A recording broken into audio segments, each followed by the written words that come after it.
What's going on, guys? Welcome to Extreme Nerd Table, guys.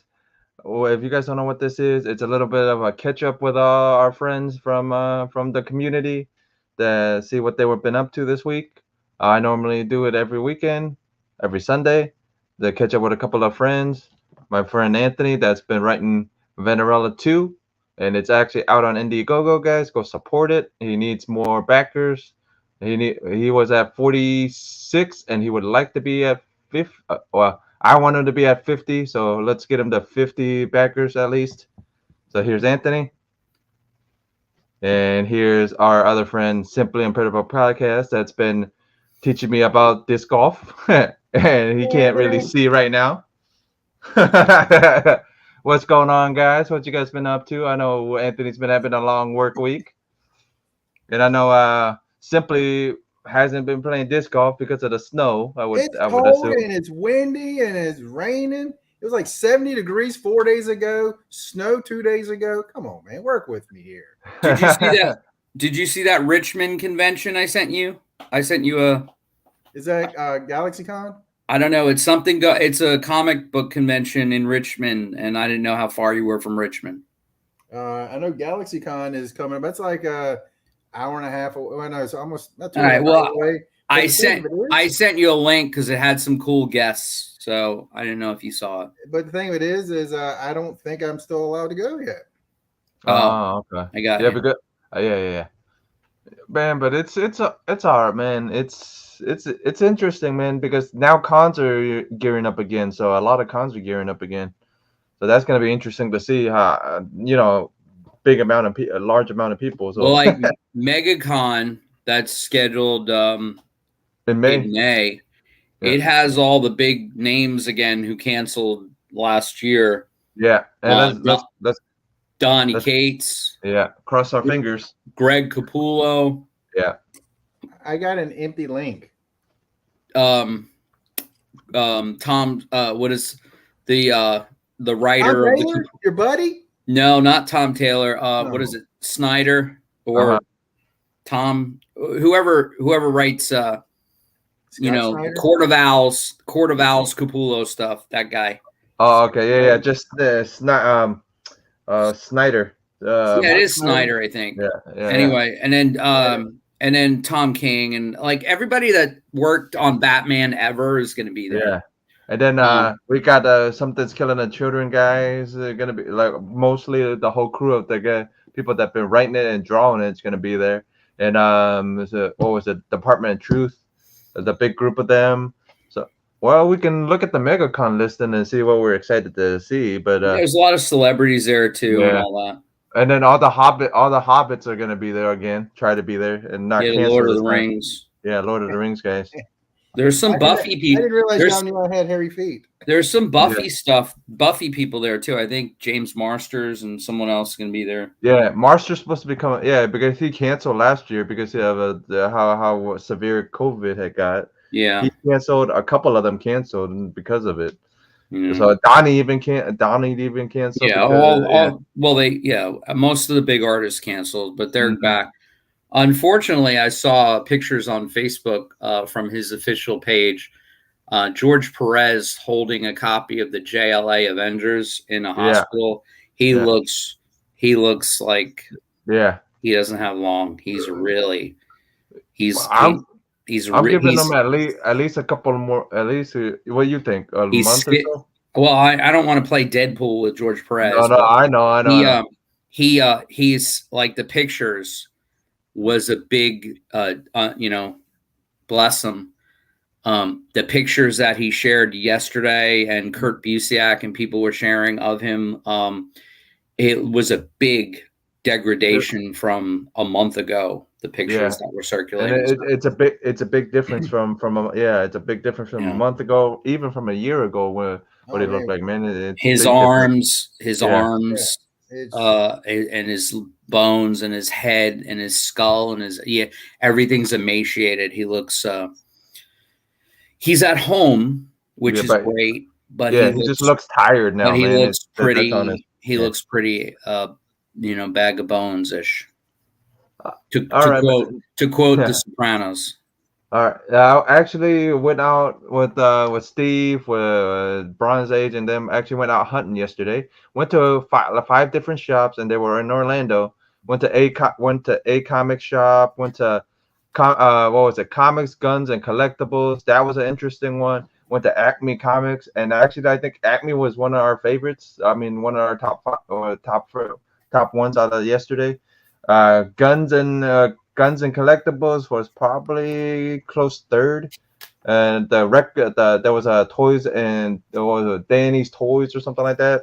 That was a close third too. There was not even anything close to the Acme one. The Acme one was like, dude, almost like two buildings,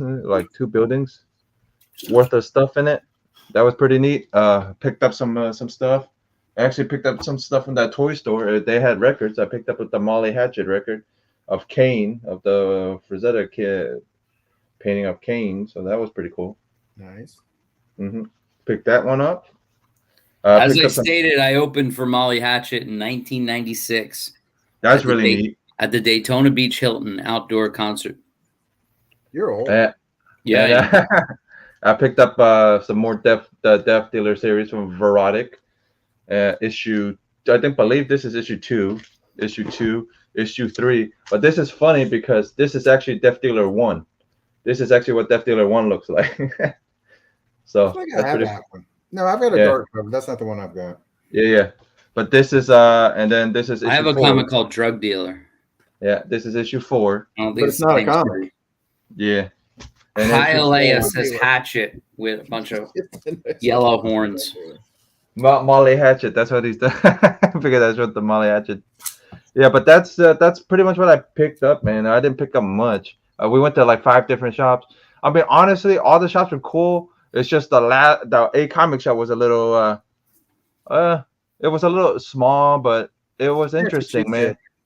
No, but the only problem was they were right next to like a nail salon, so all you could smell was the nail salon smell in the shop. That was the worst part.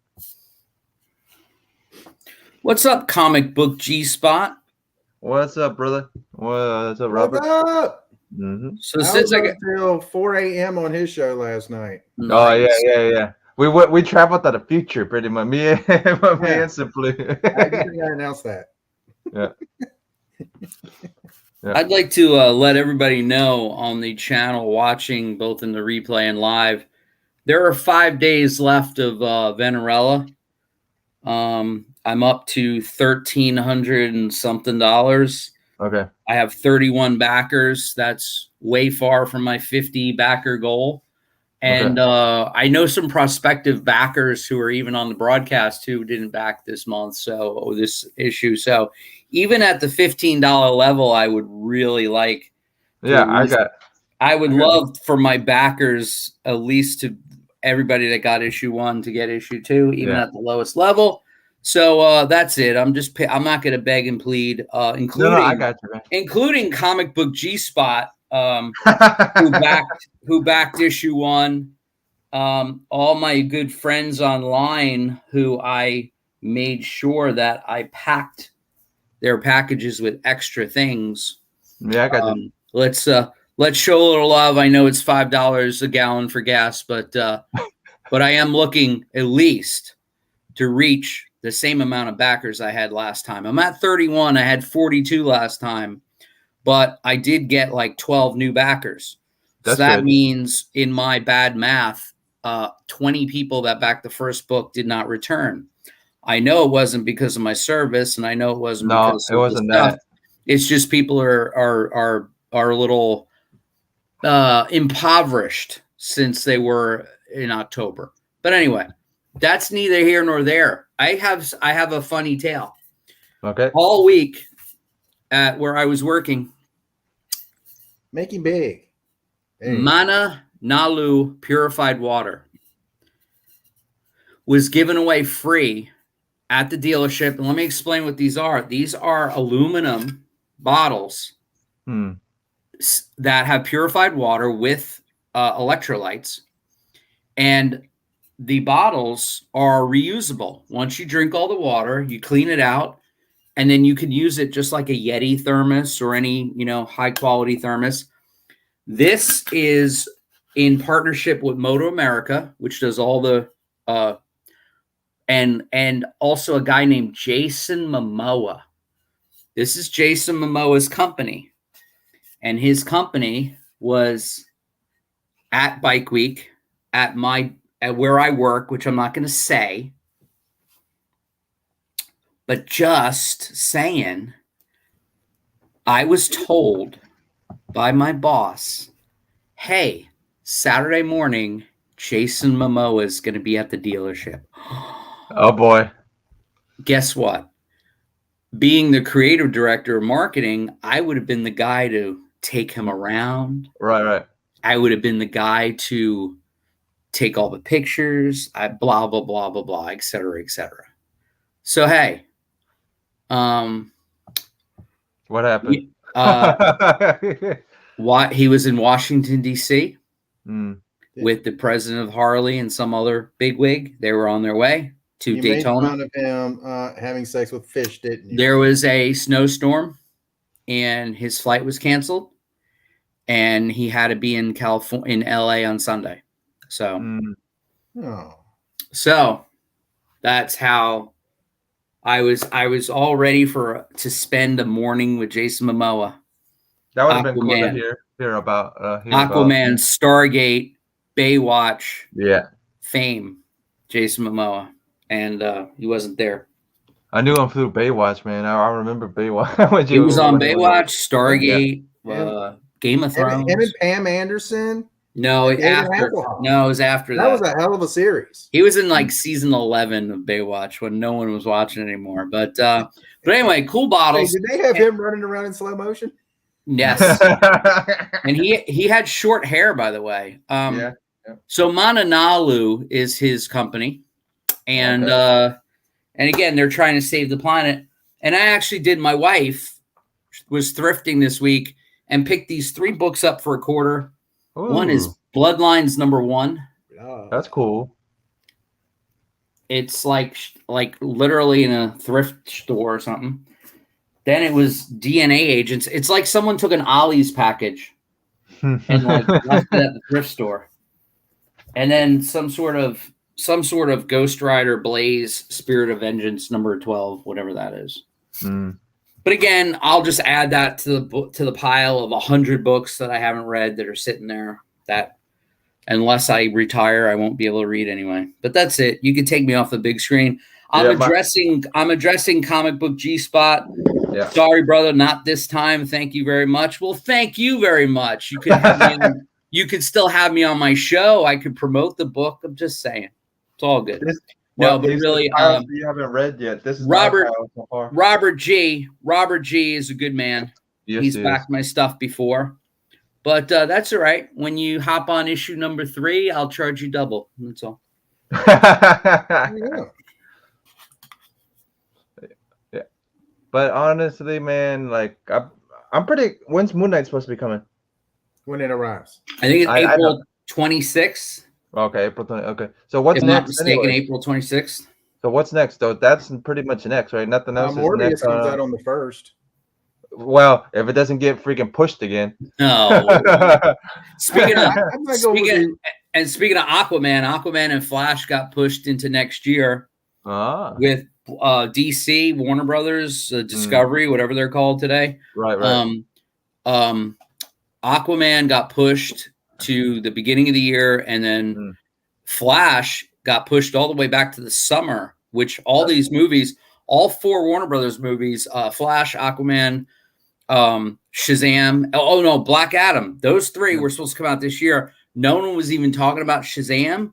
Now Shazam's coming out in September or something like that. Oh, okay. So keep in mind, they're releasing Shazam and Aquaman together. Yeah. Both produced by Dwayne Johnson, both kind of connected. Right. So I think maybe the Pattinson Batman Suicide Squad critically successes, even though Randall didn't like the Batman, even though he saw it twice. I didn't like it either. I just think maybe they're trying, maybe between that and Discovery taking over, they're maybe trying to put together a plan of some sort. Who cares? Maybe. You know what? like we were talking about, and I think Simply Incredible pointed out last episode or stream. If the movie's good, the movie's good. And let it ride, let it roll. Let it saute. And don't kid yourself. The fan in me thinks that Morbius was pushed because they added something to it. Yeah. Whether it was Andrew Garfield or Venom or something, right? I think they added something to it to connect it a bit more. What do you think, Jeff? Honestly, or are you just thinking about what next Frazetta book you're going to get? No. Yeah. It's but hey, by the way, aren't you having a birthday coming up, man? Yeah. So I know he's got a special guest. I mean, there's only two of us here. Which one is it?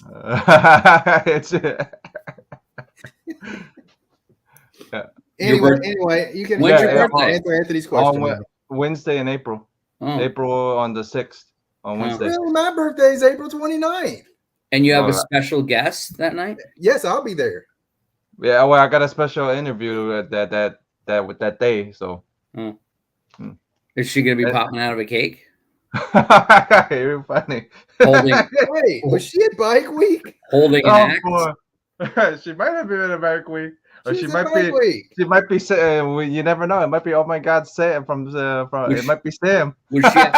Well, at least one of us would meet her. Yeah. Is she gonna be maybe at FetishCon 2022? Nah. Oh crap! So. It's Stormy Daniels.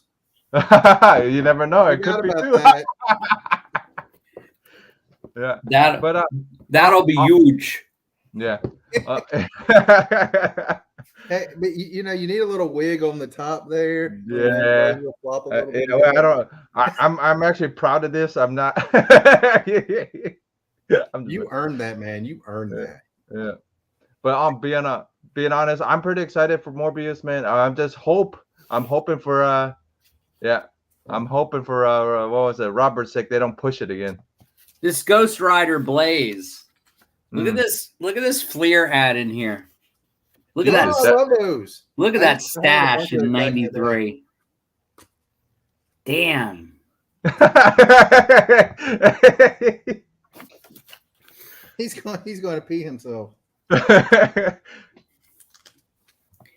Wow. You guys are zoomed in on me there. Trying to make the wee-wees.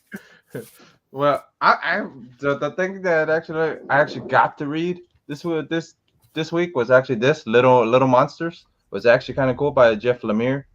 I thought it was really good, man. I honestly thought it was. Guy. He's a good writer.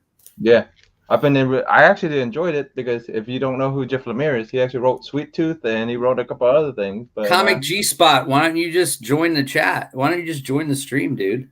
Yeah. He has the invite. He ain't got time for all that mess.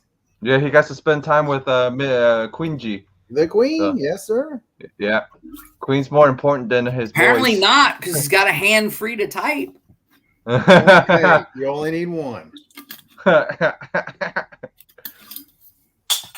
but that was a pretty good read this week, and then I actually got to look through, read this. The better yet, Robert. He says I'm naked. So? Oh boy! Better reason to join the chat. I got to read Vampire Carmen's collected edition, or their what would you call this one? Their Can we get Robert to replace another one of our routine guests? You mean please. Our other one with the R? Yeah. Please. You gotta have the same consonant at the beginning of the name. Yeah. Well, he hasn't showed up yet. He said he would, but I think he's either running late or whatever. But whatever, he's later than he normally is. He's he's ordering. Comic books are in his trunk. He's ordering movie soundtracks online. Yeah. Well, Anthony, what surprised me the most though was this one. I didn't expect it to be black and white. I actually read the first issue. It's white. Yeah, I didn't expect this to be black. Yeah, I didn't expect this to be black and white though. But it's actually by Holly. So Holly's the one that wrote these. Yep. Yeah. So I didn't expect that to be black and white. I opened it up. I'm like, oh. And Okay. ironically, she's the colorist for Broadsword. Oh yeah. She's the colorist too, so that's pretty neat. And The black and white book, I was the colorist for. That sounds like a racial slur, doesn't it? You colorist, you. But I've been actually enjoying this. It surprised me though. I'm enjoying to see where the story's gonna go. That's the new Evil Ernie. Yeah, that's the new one.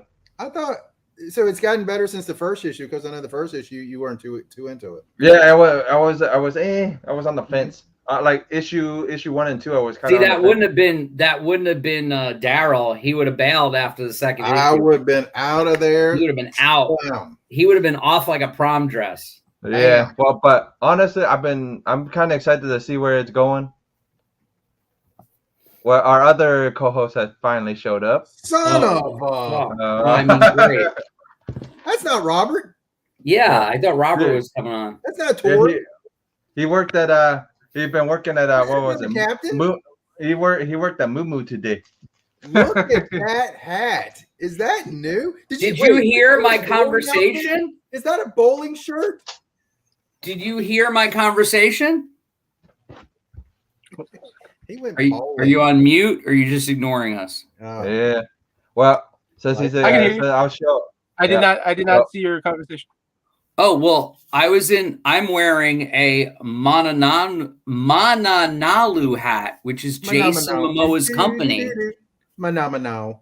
And his company was at Bike Week, and he was supposed to be there Saturday with me. Really? And he got snowed in Washington, D.C., and he had to be in L.A. today. So they canceled the fucking thing. Yeah, Harley had a big promotion with him and Moto America and his company, which does these. They're getting rid of single-use plastic bottles. So they're like Yeti containers. And there you go. So very cool. I think somebody played a prank on you because it only snowed like 1/10 of an inch.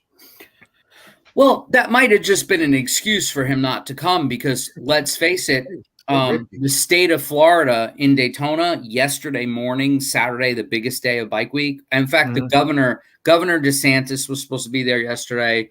Jason Momoa was supposed to be there. They were going to have a Royal Rumble. But DeSantis was supposed to be there, Momoa, and weather reasons. We had storms in the Daytona area, which kind of killed half the day, but then it stopped raining and the sun came out and we had a killer day. But yesterday morning, we had torrential rains, tornado warnings, things like that. So combined with the fact that he was only scheduled to come in the morning. He was going to arrive at 9:30 and stay till like 12. So the thing is, the fact that we were torrential rains and stuff, maybe that played a part. Yeah. Was Milli Vanilli there by any chance? No. Well, he's Momoa and he's Hawaiian and he's an Aquaman, so he shouldn't be afraid of water. One of Milli Vanilli is dead. I believe it's Vanilli. Yeah. Vanilli's he shouldn't dead. be afraid. Jason shouldn't be afraid of water, man. He's Hawaiian, so he shouldn't be afraid of the rain. But. You know what? It should have been Hawaiian Punch instead of. So that's the only reason I brought up because I was going to meet Aquaman and you're wearing a corn on the cob Aquaman hat. Yeah. And did you just get off your shift at Movies? No, well, kind of. I mean, I did the caretaking today, and this is kind of just what I wore at the comic shop today. Just remember, you never go ass to mouth, Randall. It's so appropriate. It's even the character's name from the show, from the movie, Randall.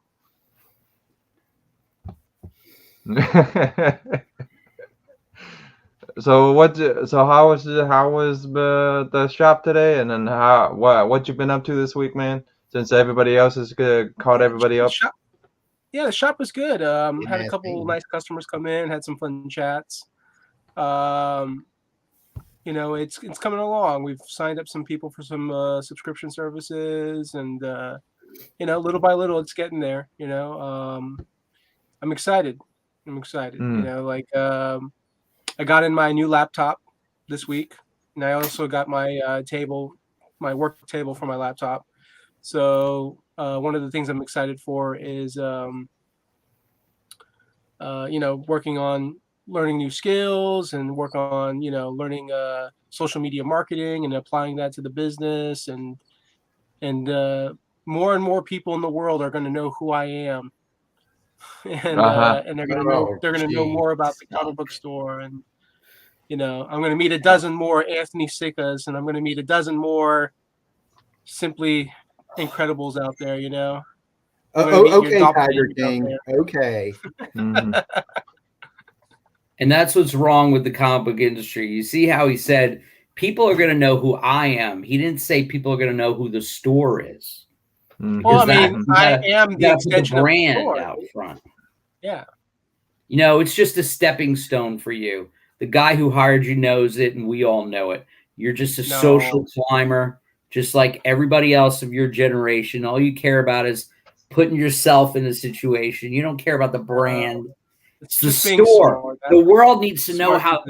The world needs to know what store you work for, not your name. Get it? No, they just need to know your name so they'll know where to go to find you. Or stores to avoid. I'll tell them what stores to not go to. Yeah, definitely. There's definitely like you're say that to avoid. That movie shirt wearing dude works there. Don't go there. Yeah, he's the guy in Clerks that wasn't at the convenience store that was supposed to be, working with the cassettes next door. That's him right there. See the guy watching the movie about hermaphrodites? That's him right there, buddy. But I'm the you know what? You just gave me a brilliant idea. Here you go. Ready? And Kevin Smith doesn't even have to write this, right? All he has to do is produce he's gonna be at MegaCon, so you gotta meet him at MegaCon now. Clerks, the next generation, right? Oh boy, yeah, it's gonna be Kevin Smith's daughter in it. That's what's gonna happen. Not Harley Quinn. Yeah, Harley. And then I farted and it was a better actor than she is. Well, she's in what was it? She's in that damn Quentin Tarantino movie. So she can't be that bad. Well, actually, she was in Once Upon a Time in Hollywood. Yeah. Yeah, she can't be that bad. I actually have I have that video that he directed with her starring in it with Johnny Depp's kid. Yoga Hosers. Yeah, Yoga Hosers. I bought it. It's still in the shrink wrap. I got it at a pawn shop for $1, but I have not opened it up yet. I've actually seen it on there. It was on Netflix. I ended up watching it one Are they fighting zombies or something? They're fighting Hitler zombie hot dogs. Hitler hot dogs, pretty much. Yeah. Well, now I want to watch it. No. Mm-hmm. You know what? You're a better person for having not seen that. Oh, really? Okay. We lost that. Well, me and Simply lost an hour. I heard Johnny Depp is in it too. Because she was also in Tusk. And that was brutal. He plays like a Canadian detective, I think. No, I thought he played one of the hot dogs or something like that. Voiceover for the hot dog or something like that. Wow, that's what I thought he was.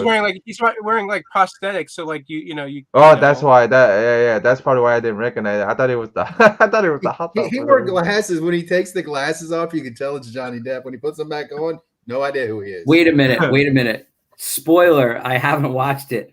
There's really are they really like humanoid hot dogs? Nazi hot dogs, yeah. Really? The Nazi dogs probably about like this size, this big. Yeah. What? Yeah. It's like Vienna sausage size, yes. Yeah. Really? Yeah. And you guys aren't confusing that with Sausage Party? This is a real thing? That's a real thing. That's actually what Yoga Hosers is. Now, they're actually fighting hot dogs. Simply, did you bring up Tusk? Yeah. Tusk, the old guy in Tusk, the guy who was making him that's a good actor, though. He was doing a good job in that movie. It was Michael Parks, I think. Yeah. I remember the cast was bad. I just thought I remember him in Kill Bill. Brutal to set through. Yeah, but Simply, did you guys like Tusk?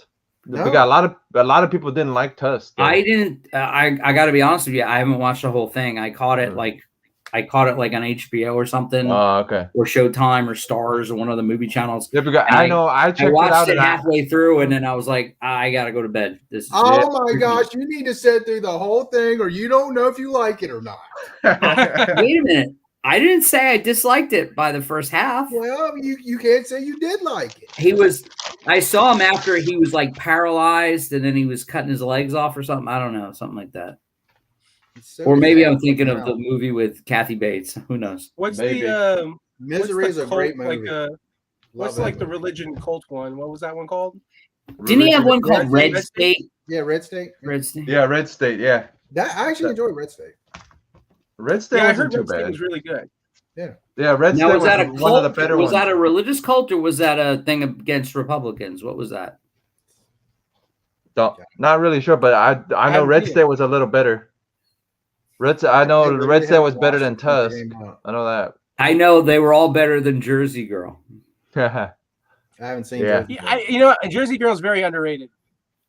Oh boy, we knew he would. I knew he would say that I one. haven't seen it, so I can't say. But back in that time period, I think he was making good movies. So it kind of fell off the cliff. I think Jersey I mean- Girl was a little downward from Dogma. I love that Will Smith was in the movie. Mm. See, I don't even remember that. No, You No. sure? that's Sure what, you're not mistaken that's with what Chris Ben Rock? Affleck's character got fired for. Oh, that's right. Yeah. I just remember the mom dying Uh, and then Yeah. him hooking up with Liv Tyler. My first Not a experience fan of of Liv Sweeney Tyler. Todd was that movie. What'd you say? friggin' My first experience of Sweeney Todd was from that movie. Really? Sweeney Yeah. Todd. So when I saw that movie, because I never heard of or knew anything about Sweeney Todd. They do this Okay. in this movie, and then when I hear that Johnny Depp is doing a movie called Sweeney Todd, I'm like, oh, I remember that from Jersey Girl.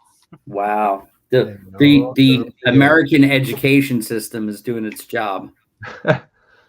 Yeah, but like I said, you guys excited to read anything coming up this week? Like any reading, any movies, anything? I got 12 books in my pull list from the last 7 weeks. I have no idea what they are, so I guess I'm into reading Well, whatever they are. Well, yeah, I know Tarot's probably one of them. Tarot, Witch of the Black Rose. Yep.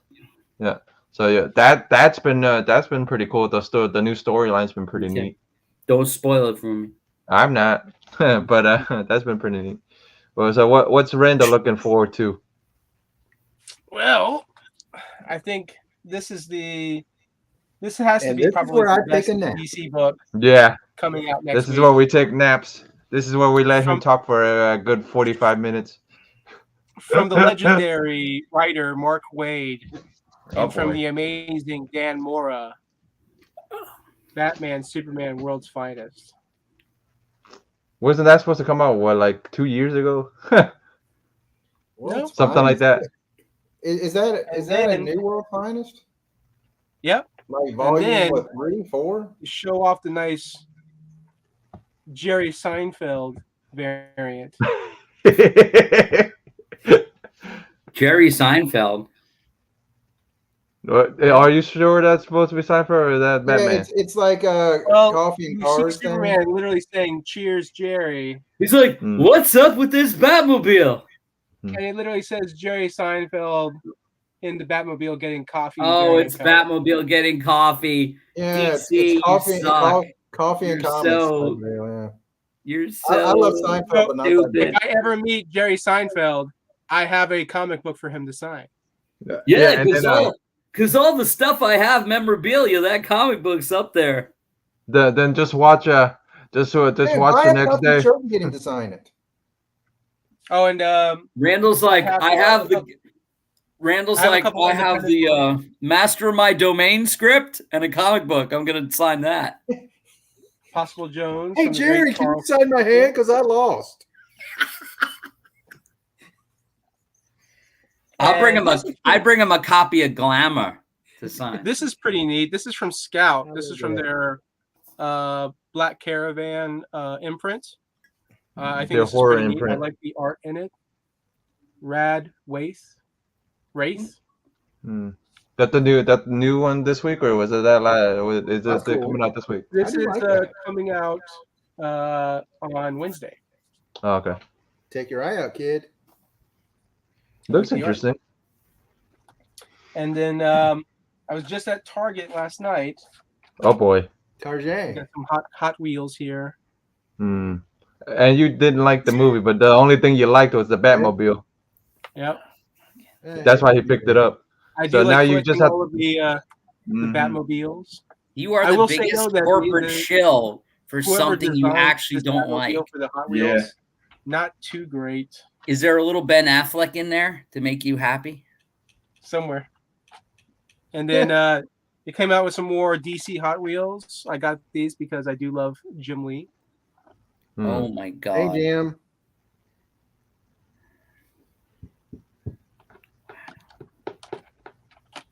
And that's pretty much it. Oh.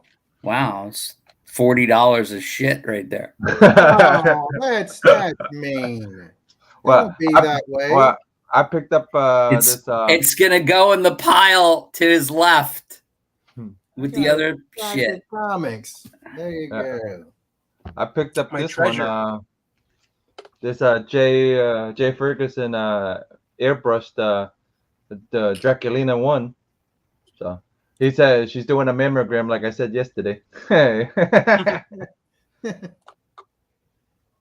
Yeah. So, but I picked it up, and I'm glad I waited until one of the comic shops in the States had it, because the only way you could have picked this one up was in Canada, man. And they wanted to charge us $30 for shipping. Enlarge on that face again for a second. This one? Yeah. Yeah, gotcha. Mm-hmm.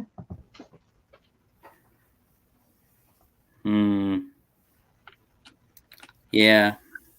I look at a lot of pictures of women in the course of the day.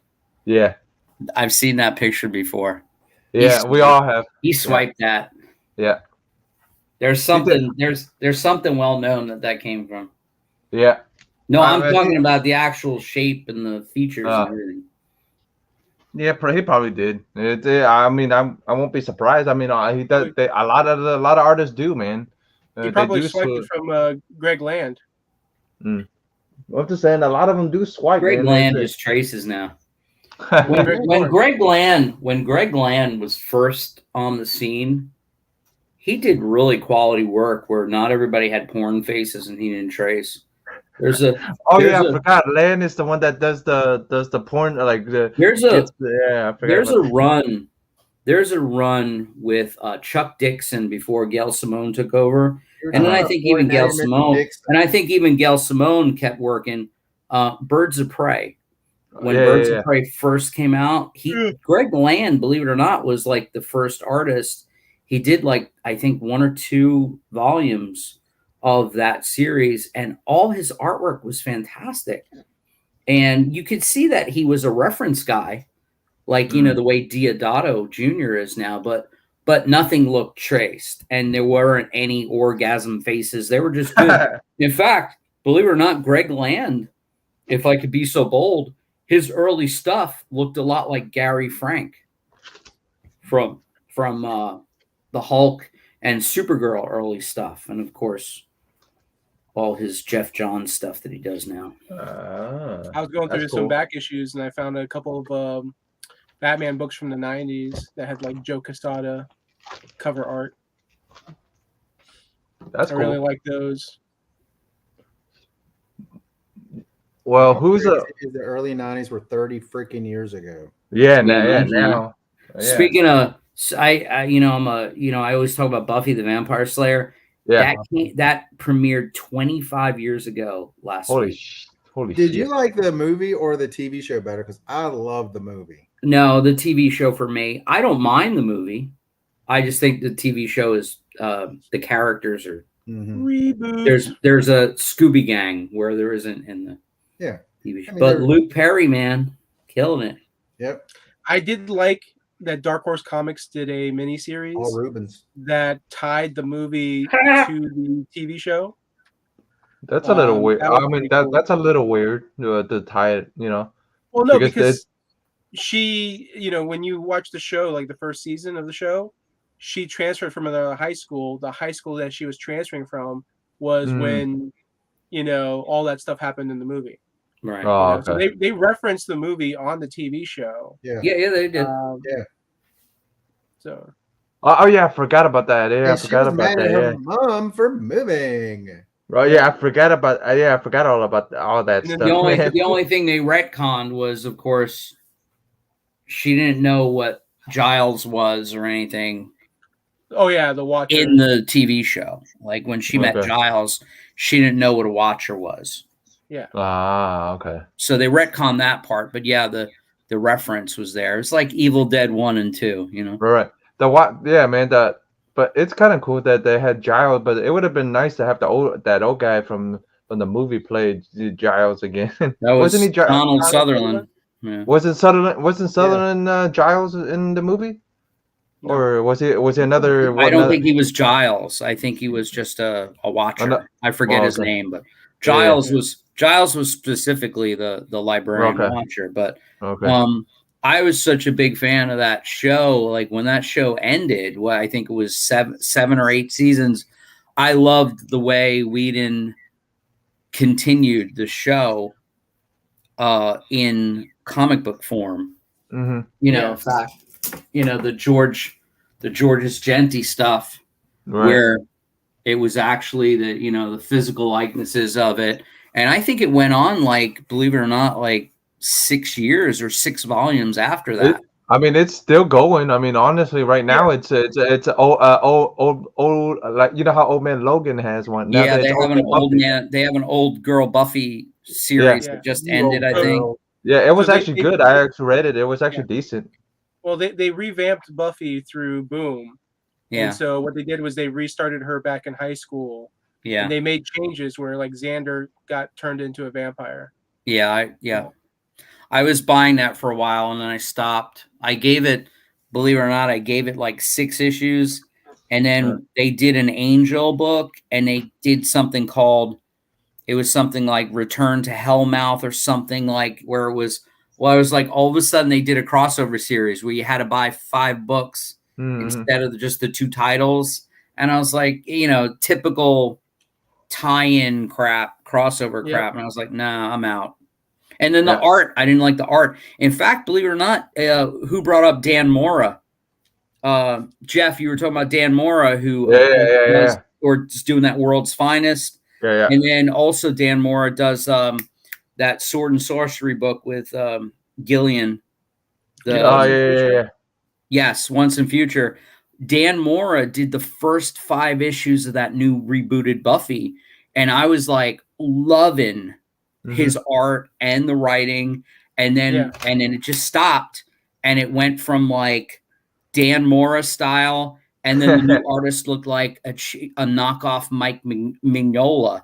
And, Mignola stuff, you have to like that sort of thing. But I'll give interior artists a lot of praise, because it takes a lot of freaking like you pretty much Anthony, you do from cover to all the interior, man. It takes a lot of freaking time and effort to just sit there and panel by panel. You know what I mean? Yeah. It's not easy, man. It's not easy just to sit there and just do hands. Not just hands, man, and just in general, man. Here's a picture. Here's a splash page of Venerella in prison. Right.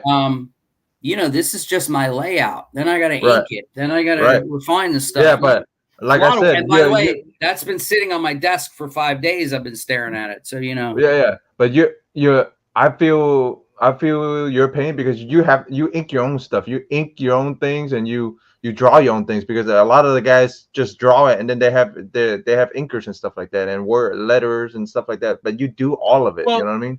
Yeah, I mean, the reason people have those other people though is because it's to assist the artist so that I understand that part, man. I understand that. It's just for a person that does it all. I give them a lot more praise, because it takes a lot. In the modern world of digital art, I don't think the inker is as important as they used to be. Right. I think in modern comics, and I'm not talking about my indie comics, but modern corporate comics, I think the colorists are way more important, than they do a lot of lifting digitally. In fact, there are a lot of books that actually don't have inkers. They have Right. people doing pencils either digitally or actually by hand, and the colorists are actually scanning their lines or importing their artwork and not even adding ink. However, the inker of the Days of Future Past, like Right. that page, this Buffy original page I showed, or Right. something like this 1993 Ghost Rider Right. that I showed. Now, Right. Andy Kubert did the pencils in here. And Right. although Andy Kubert is an amazing artist, like I got to give the inker, in 1993 actually more credit, because to be honest with you, the inker is the person that adds the line textures and the Right. and the thickness to everything. As an inker myself, inking Right. my own stuff, Right. I put absolutely no effort into the pencils because I'm inking myself. Right. Now, Right. when you see someone like John Byrne or Greg Capullo, when you Right. see Greg Capullo pencil and you look at his pencils are what you call really tight, because he literally wants, like the Kevin Smith movie said, Chasing Amy, he really wants the inker just to trace his lines. Oh, okay. Now, the inker adds a little bit of flavor, like the Right, right. McFarlane Capullo early stuff. Right. Right. That has a bit of McFarlane in it, Right. but mostly it's Capullo. And Capullo, Batman, and a lot of the stuff he did, even like the metal, he had like Danny Mickey was a good inker that I Right. could say. Danny Mickey, I don't know what Danny Mickey's inks look like, because when he inks over Capullo, it just looks like Capullo art with black lines on it. Right. And that's, so I really, in the old school comics, I think the inker was way more important, because the inker is the one that finished it. And by the way, I've heard stories of a lot of guys, Mm-hmm. like the classic guys like John Buscema, Uh-huh. who was so loose, great artist, but Right. so loose. When you saw his original pages, they barely had lines. It's like he shaped everything. Now I'm not talking about the Conan stuff, but the color stuff, very loose. I saw Avengers pages looked like tissue paper, and the inker added everything on top of it. So the inker gets a lot right now. Like honestly, at cons you see more artists, but you don't see the inker, you don't see the letterer much. Well, that's what I'm saying is pencilers. And by the way, pencilers, like I'm not saying like a George Perez or John Byrne or Greg Capullo. They put a lot of detail, but a lot of pencilers now, because of the great inkers and because of, especially when you're inking yourself, it's better to use blue line, because the blue line you don't have to erase. Right. And you can be as loose as possible. Like I'm as loose as possible because I'm inking my own stuff. So what's the point in drawing everything out in pencil and then just having to do it again? Right. Yeah, I just thought I bring it up, man, because honestly, just by like I read a lot of the stuff, and I look at it, I'm like, dude, it takes a lot of skill for somebody to sit there for 8 hours and do interior work in general, man. It's like, it's honestly, takes. But you know what? It's also like sometimes some of these artists, they're not sitting there for 8 hours. No, but I'm just saying. But if you split it up, I mean, they'll sit there for a couple hours and do it, but on it, like I say, it gives them a lot of But now it's digitally, what I mean? So it's a little easier. They can go anywhere and have it in their iPads or whatever it is, and do digital affords you the idea that making a mistake there's no consequences. Right. And what's great about digital is you can clone texture, right, and everything you're doing. So pretty much you can copy and paste a lot of stuff too. Right, but even like if you notice, I'm going to show you real quick. Okay. This book that was inked, right, by Owens, penciled by Genty. Right. See the texture on that roof. Yeah. That Buffy and her sister are in with all those candles hanging.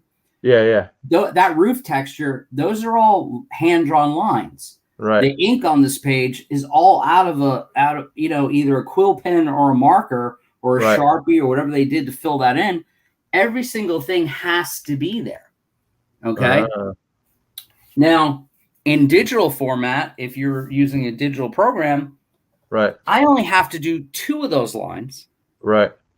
And I could just clone them. And you can change perspective. When you see people doing cityscapes and cars and stuff, they have programs where changes the perspective and makes it perfect.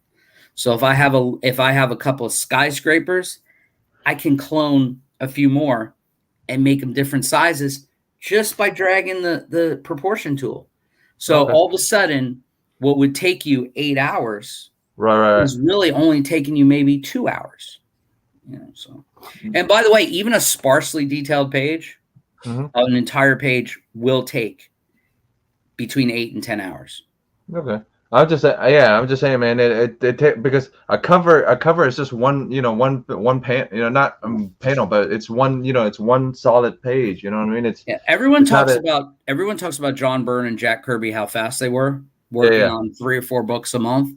Yeah. But truth be told, Jack Kirby wasn't inking everything; he was penciling mostly. And Joe, whether it was Joe Sinnott or Dick Ayers or whoever, he had finishers. Right. John Byrne, early in his career, he had a Terry Austin. He had a He had a Joe Rubenstein. He had inkers that worked. Dick Giordano in the Superman stuff. He had guys that were finishers, so his stuff could be loose and fast. Right.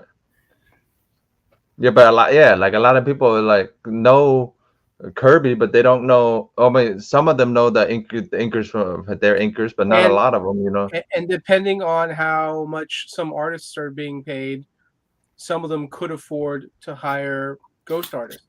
Yeah. Oh yeah. I forget about that. Yeah. I've heard stuff like when Jim Lee draws, he doesn't draw the background. He gets somebody else to draw the background while he focuses on drawing the main character. And I hear some of Liefeld stuff was the same way. The guys that worked for a lot of the image companies did backgrounds for the main guys. And all they had to do was draw the guy with the fists going through the window. And then one of their apprentices in the studio would do the broken glass and the shards. Interesting, Yeah, and it's true. And by the way, even folks like Neil Adams in the old days had people like that too. Yeah. And even Frazetta did too, man. Frazetta was a ghost artist for a long time too, man. Like a lot of people didn't know who he was in the beginning, man. He was a ghost artist in the beginning, so a lot of people didn't know who he was for comics, man. Like I just thought it was kind of cool. I just bring it up, man, because you ink your own stuff and you do your own stuff, So I hope one day people who have been ghost artists or even current ghost artists, like there's like a little documentary, where they interview them and they talk about like their experiences working with the artist and like, I got to do this, I got to do that, like I worked on this book, and it'd be kind of neat to get the ghost artist's point of view to see what they worked on, and it'd be kind of cool to see. Oh, hey, you worked on Lee's, background on this book or that book. It'd be kind of neat. It'd be kind of funny. Yeah, it'd be kind of funny to see who the ghost artists are. Yeah, I think like a lot of people, when it comes to the comic book industry, that's a topic that not many people usually mention or talk about. Right, the person that's behind the ghost artist, because we forget there's ghost artists. Right? Even ghost writing as well. There was talks that Mark Millar got really sick when he was writing The Authority, and he was behind on deadlines, and he was kind of like getting in trouble, and this was back when Grant Morrison and him were good friends, and apparently Grant Morrison wrote several issues to cover for Mark Millar, and apparently the rumor is the reason they're not friends is because Mark kind of like takes credit for it, and like Grant was upset about it. I mean, Grant's a big name, and Mark's a big name too, man. I would too, man. It's like but Grant was a much bigger name before Mark. Right. Yeah. Oh yeah, not anymore. But like he brought Mark along, so it's almost like the student has become the master. It's almost like Mark's become more, popular than Grant. But I think Grant is still probably, when it comes to quality writing, like Grant is still there, where Mark basically makes like, I don't want to say like Michael Bay. He's like Zack Snyder, right? We'll have Mark Millar is a Zack Snyder director type for writing, and then Grant Morrison is probably more Alan Moore, Scorsese, but James Cameron maybe. Great segue though. Great segue. Mm. Master and the Apprentice. Anyone catch the Obi-Wan trailer? Oh yeah, the Obi-Wan. It was actually good. Yeah. How about you, Daryl? Didn't say it.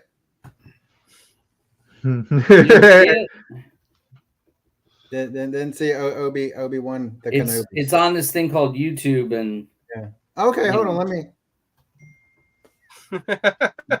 I mean, I'm guessing it's a guy that can move his hand and shit moves. That's all I'm guessing. It was not bad. I mean, I like. I mean, new when is the characters base, you've never what seen in Star Wars time frame? appearing in the Because trailer. I feel like we've It's- seen Obi-Wan from It's the 10. beginning to the end of his life. Basically. It's 10 years after Luke and Leia are born. So I'm pretty excited. I mean, I'm honestly pretty excited for this to see these new 10 characters. years. Yeah, I'm pretty excited to see where it's It gonna shows go. him. It shows him watching Luke. So it's between episodes 2 and 3, No, or 3 and 4. no. No, Darth it's way Vader, before. Anakin's already It's before 3 and 4. Yeah, between 3 and 4. right. Yeah, I got no interest in that. 10 years after Anakin becomes Darth Vader. I mean, hey, if I got no interest in that, I really don't. I just don't see a need for that. We're gonna get another baby type character probably. I mean, I don't have any interest in that time period of this particular character. I don't see why it makes any sense to say, hey, because what it is the premise is that they're putting out is that it's 10 years after, and they've been beat, after the Clone Wars and they're still hunting Jedi. They're still hunting Jedi. So what it is Darth Vader and his minions are hunting Jedi, and he's it looks like he's one of those that he doesn't want to reveal that he's a Jedi, but he's going to be thrust into situations that lead him to show his hand that he is a Jedi. And it looks like Vader has a bunch of other Sith people looking for him. And at the same time, he's protecting the identity of Leia and Luke as 10-year-old children who don't know each other and who the father does not know that they exist. So I'm just saying, clearly Luke and Leia didn't know each other because in episode 4 they were making out. I'm just do you think one day Disney's just going to edit that and take that out of the movie? They may. You never know. That's beyond. That would be beyond stupid. No, but it would can you imagine fans like, no. Yeah, I want to see the brother and sister kissing in the movie. That needs to stay in the film. They don't edit anything out of those if it ever comes to on Disney Plus, they may cut that part out. I mean, they edited Han shooting. Not even first, just him being the one that shot. Did they? Well, that was Lucas. Yeah, but still, I mean, it's just like of all the things that Lucas can edit, he was like, stupid to cut out. I want to keep that scene where Luke and Leia kiss. I like that. Who cares? Yeah, well, but he sold it already, so he really doesn't have does he ever say anything anymore? To be fair, Daryl, when you watch the trailer, it looks way more expensive and more professional looking than the Star Wars series we've seen. I don't think Ewan McGregor would have signed on if they were making. Well, he would have. He would have. I mean, he's doing like he has money problems or something. I like to think that he wouldn't have signed on for a Power Ranger setup. It does look. It looks very polished, and when I mean polished, I mean it looks like Lucas filming. Right. Okay, that's good. I mean, my point of view is like the Mandalorian. I had an interest. It piqued my interest. Like, where were these characters prior to things? It's like this character, I just don't have an interest because I felt like in episodes 1, 2, and 3 we got a lot. 4, 5, and 6 we got a lot. It's like, do I really need that little piece of time? I don't feel like. So what you're saying is, in your imagination, I don't have an imagination. in your imagination, you pictured Ben Kenobi just sitting in a hut waiting for Luke to be old enough. Yeah, you know what? I gotta say, I disagree. When I first saw New Hope in '77 or whatever, when I was a kid, I kind of was interested in the recluse living in the desert, biding his time because he knew who Luke was. I did kind of like that idea. And then when, of course, he did face Vader, and, you know, strike me down, I'll be more powerful, all that.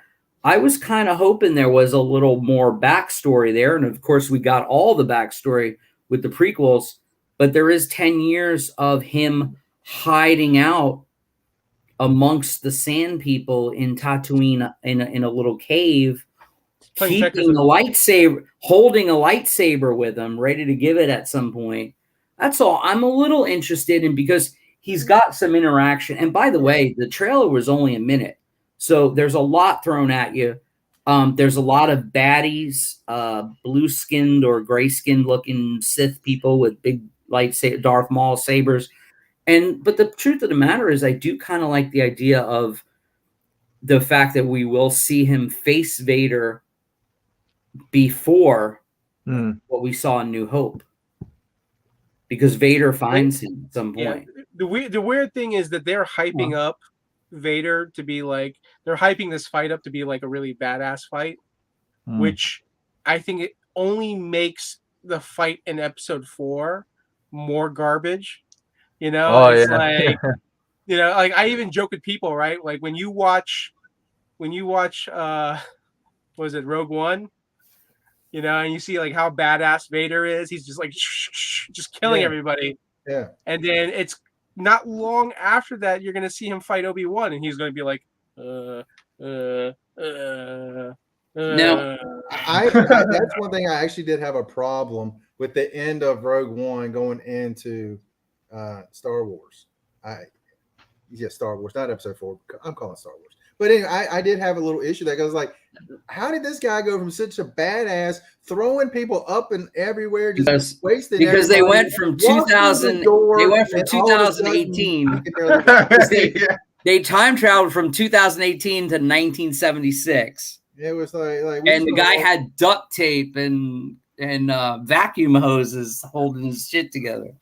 I just felt like I loved the Rogue One. All he could do was this. Vader. Yeah. But, I mean, the Rogue One Vader, I absolutely loved. Well, and that's why I like the idea of Obi-Wan, because I want to see more of that Rogue One Vader. I mean, so he's going to go, so he's going to be what, 60 in this show? Who? Obi-Wan. Because I mean, after in episode 4, he's got to be like 70. He's 50.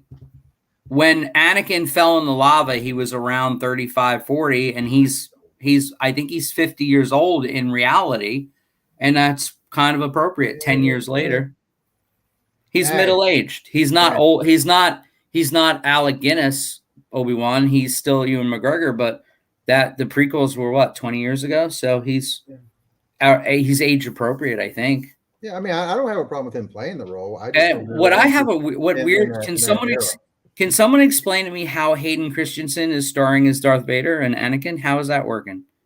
I don't know that either, man. I'm interested too. Hayden Christensen is the star of the show. So is it flashbacks, or is he playing Darth? Because that picture they showed of Darth Vader from Entertainment Weekly said, this is Hayden Christensen. What is it? Just voice? But it's James Earl Jones. I'm confused. Well, didn't he age? I mean, he should have aged the same too. So he should. No, but he's not. Yeah, but he's not 6'7" or whatever. But he wore the Darth Vader outfit in episode 3. Yeah, you're right. I'm sorry. There's 2 ways they can do this. Yeah, you cleared that up. Anakin's like, you know what? I'm such a badass. I'm going to take this helmet off and fight you. Do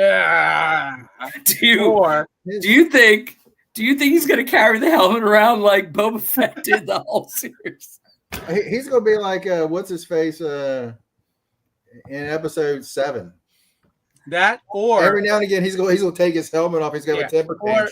They're gonna pull like sort of like a like Spider-Man, like Tobey Maguire. They're gonna pull where like you see them fighting, and then like half of like Darth Vader's mask is cut from the saber, so you can see partial like Hayden Christensen's face as they're fighting, but he's still wearing the rest of the Darth Vader helmet. So that's another way they can go the route. I hope he can act better now than he could back then.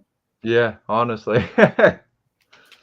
Well, keep in mind too, the way he was acting, he was directed to act that way. Is Jar Jar going to be in it though? No. Oh boy.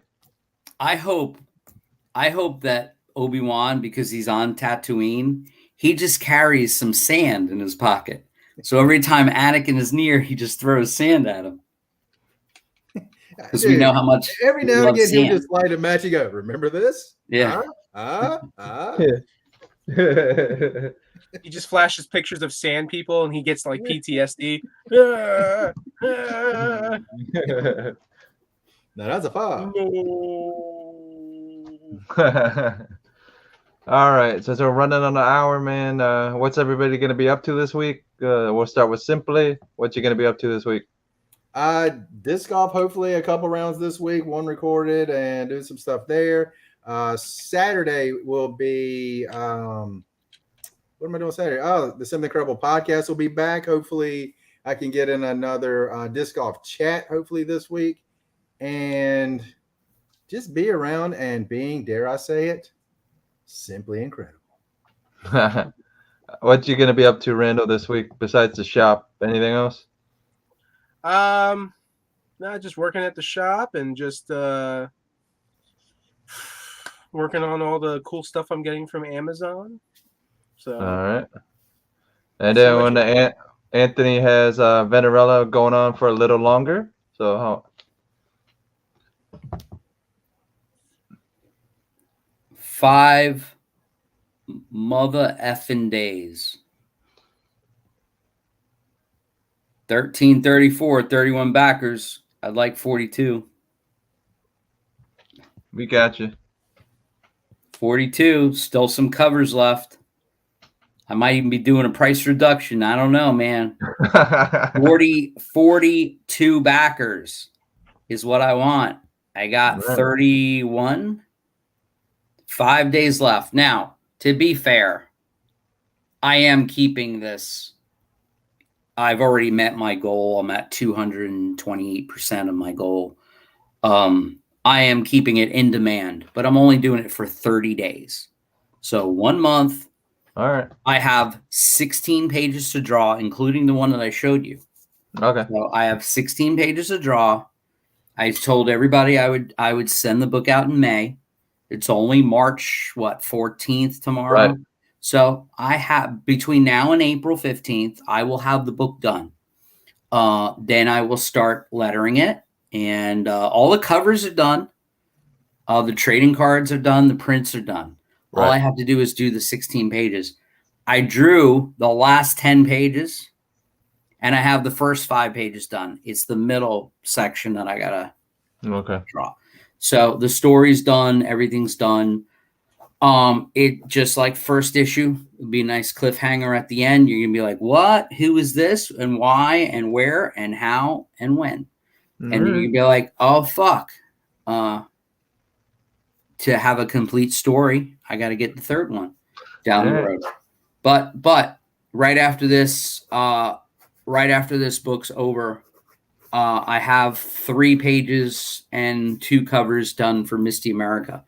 So as soon as this book's done, I'm gonna be bringing you Misty America set in World War II, maybe Vietnam, maybe an 80s roller skating rink, all kinds of cool stuff. All right. We're gonna have Nazi bayonets and leg warmers in the same issue. All right. This issue, he said it. He will be finished doing it by tax day. When is tax day? May what? April 15th. May 15th. That's April 15th. Did they move it? My taxes were done in last month. I'm still waiting for them. I mean, it's always been April 15th for all my decades. Yeah, April 15th. You're right. You're right, April 15th, but who knows? Oh, true story. I had a female actually tell me that I was right this week. First time. First time ever. All right. So we got the Nerdy Collective coming up this Saturday. Make sure to tune in. It might be open mic. We might have a guest. I believe this is going to be the last Nerdy Collective for a little bit until October, I believe, because Robert's taking a little break. I believe. I'm not sure, but Robert will let us know next week. But and then we'll have Extreme Nerd Table.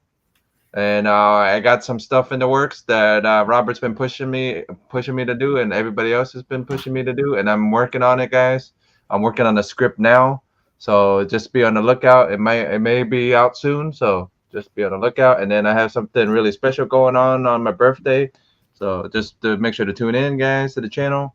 And that's pretty much what I got going on, guys. See you guys next week for Extreme Nerd Table, and we'll check you guys next week. See you guys later. Never go ass to mouth.